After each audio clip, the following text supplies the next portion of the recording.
I'm travelling with World Expeditions to spend time with one of the oldest cultures left in the world. So we've just arrived in Arnhem Land, which is in the Northern Territory of Australia. Arnhem Land is bound by the Gulf of Carpentaria and the Arafura Sea. It is owned by Aboriginal people and special permits are required to enter. We've been invited by the Timaru Land Management team to help them with their coastal cleanup project. On our arrival, we were welcomed with a traditional smoke ceremony. The ceremony pays respect to ancient Indigenous traditions and to ward off unwelcome spirits. Welcome to Cape Arnhem.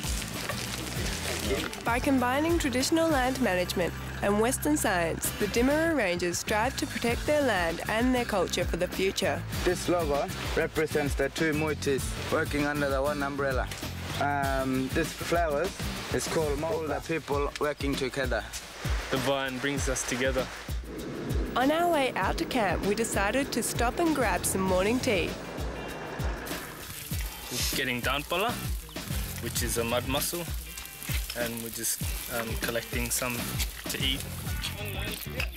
I guess wading through ankle-deep mud is one way to get something to eat. These mud mussels have been a source of protein for the people of Arnhem Land for thousands of years. Now, to see what they taste like. Mud mussel even.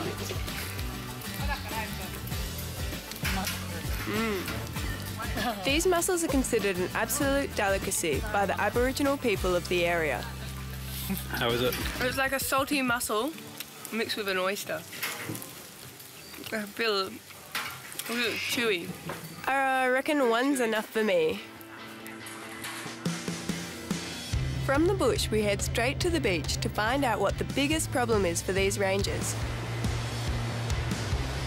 Every year, more than 6 million tonnes of rubbish get dumped into the sea.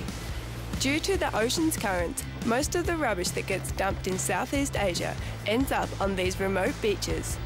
Spend the next couple of days helping the rangers pick up as much rubbish as possible.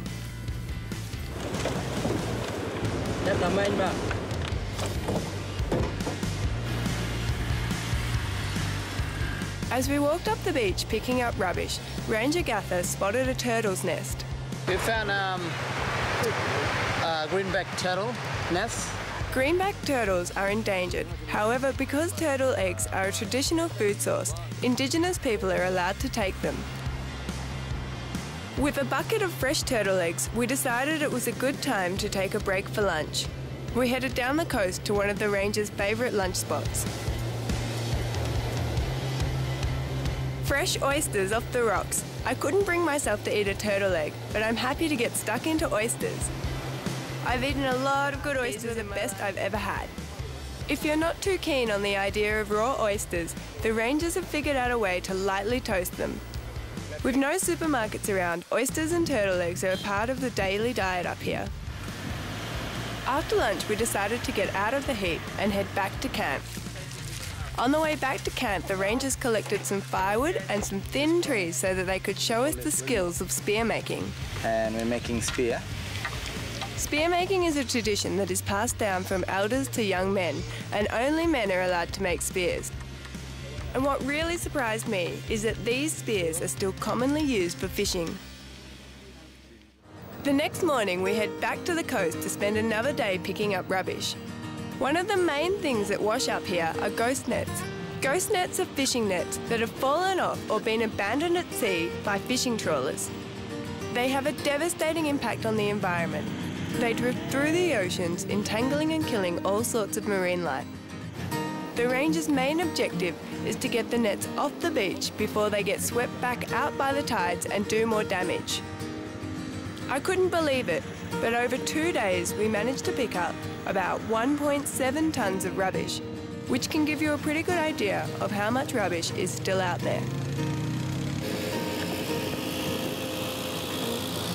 It's been a real treat coming out here and working with the Timaru Land Management team. I've learnt loads about Indigenous culture, and cleaning up the beach has been really quite rewarding.